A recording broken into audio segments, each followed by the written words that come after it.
സംഗീതജ്ഞൻ AR റഹ്മാനും ഭാര്യ സൈറയും 29 വർഷത്തെ ദാമ്പത്യ ജീവിതം അവസാനിപ്പിച്ചത് സോഷ്യൽ മീഡിയയിൽ വലിയ ചർച്ചയാണ്. ഒരുമിച്ച് ജീവിക്കുന്നതും വേർപിരിയുന്നതും പൂർണ്ണമായും രണ്ട് വ്യക്തികളുടെ തീരുമാനമാണ്.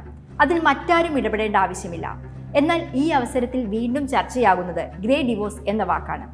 വിവാഹിതരായി ഏതാനും വർഷങ്ങൾക്കുള്ളിൽ ഡിവോഴ്സ് ആകുന്ന ധാരാളം ആളുകളെ നമ്മൾ കണ്ടിട്ടുണ്ട്.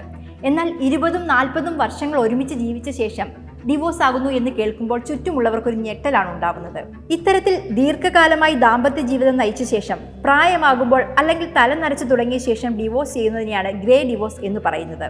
സാധാരണയായി 50 വയസ്സിൽ കൂടുതലുള്ള ദമ്പതികൾ ഡിവോഴ്സ് ആകുമ്പോഴാണ് ഈ വാക്ക് ഉപയോഗിക്കുന്നത്.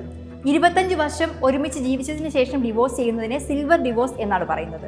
ഇന്ത്യൻ സമൂഹത്തിൽ വിവാഹബന്ധം ആജീവനാന്തം നിലനിർത്തേണ്ട ഒന്നായിട്ടാണ് കണക്കാക്കുന്നത്. അതുകൊണ്ട് തന്നെ മുൻപ് വളരെ അപൂർവമായി കണ്ടുവന്നിരുന്ന ഒന്നായിരുന്നു ഗ്രേ ഡിവോഴ്സ്. എന്തൊക്കെ പ്രശ്നങ്ങൾ ഉണ്ടായാലും ദമ്പതികൾ പരസ്പരം സഹിച്ച് മുൻപോട്ട് പോകുന്ന പ്രവണത മുൻകാലങ്ങളിൽ ഉണ്ടായിരുന്നു. എന്നാൽ നമ്മുടെ സമൂഹത്തിൽ വന്നുകൊണ്ടിരിക്കുന്ന മാറ്റങ്ങൾ, അതായത് വർദ്ധിച്ചു വരുന്ന ആയുർദൈർഘ്യം, വ്യക്തികളിൽ ഉണ്ടാകുന്ന സാമ്പത്തിക സ്വാതന്ത്ര്യം, വിശ്വാസവഞ്ചന, സാമ്പത്തിക അസ്ഥിരത, വീട് വിട്ട് കുട്ടികൾ പോകുമ്പോൾ ഉണ്ടാകുന്ന ശൂന്യത, മാതാപിതാക്കൾ എന്ന നിലയിൽ ഇനി ഒരുമിച്ച് താമസിക്കേണ്ടതില്ല എന്ന തോന്നൽ, വ്യക്തികൾക്കുണ്ടാകുന്ന മാനസിക വ്യതിയാനം, പങ്കാളികളിൽ ഒരാൾക്കുണ്ടാകുന്ന വിട്ടുമാറാത്ത രോഗം, പുതിയതായി ഉണ്ടാകുന്ന ലക്ഷ്യങ്ങൾ അല്ലെങ്കിൽ സ്വപ്നങ്ങൾ എന്നിവയെല്ലാം ഗ്രേ ഡിവോഴ്സിന് കാരണമാകുന്നു.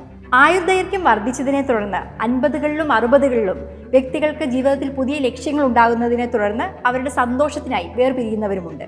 സ്ത്രീകൾക്ക് സാമ്പത്തിക സ്വാതന്ത്ര്യം ഉണ്ടാകുന്നത് ഗ്രേ ഡിവോഴ്സിന് ഒരു പ്രധാന ഘടകമായി വിലയിരുത്തപ്പെടുന്നു. സാമ്പത്തിക സ്വാതന്ത്ര്യം ഉറച്ച തീരുമാനങ്ങൾ എടുക്കാൻ അവരെ പ്രാപ്തരാക്കുന്നു.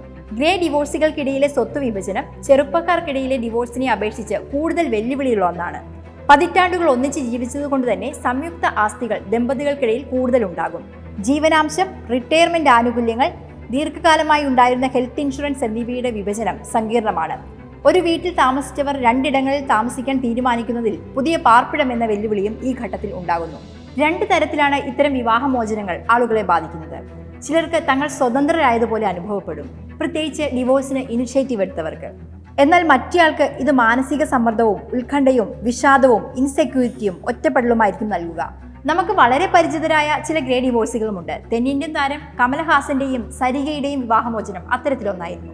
മറ്റൊരു ഉദാഹരണം മൈക്രോസോഫ്റ്റ് സഹസ്ഥാപകൻ ബിൽ ഗേറ്റ്സിന്റെയും മെലിൻഡ ഫ്രഞ്ചിന്റെയും വിവാഹമോചനമായിരുന്നു. 25 വർഷത്തിലേറെ ഒന്നിച്ച് ജീവിച്ചിട്ടായിരുന്നു ഇവർ വേർപിരിഞ്ഞത്. സാമൂഹിക മാറ്റങ്ങളും കാഴ്ചപ്പാടിലുണ്ടാകുന്ന മാറ്റങ്ങളും ഇന്ത്യയിൽ ഗ്രേ ഡിവോഴ്സുകളുടെ എണ്ണത്തിൽ വർധനവുണ്ടാക്കുന്നുണ്ട്.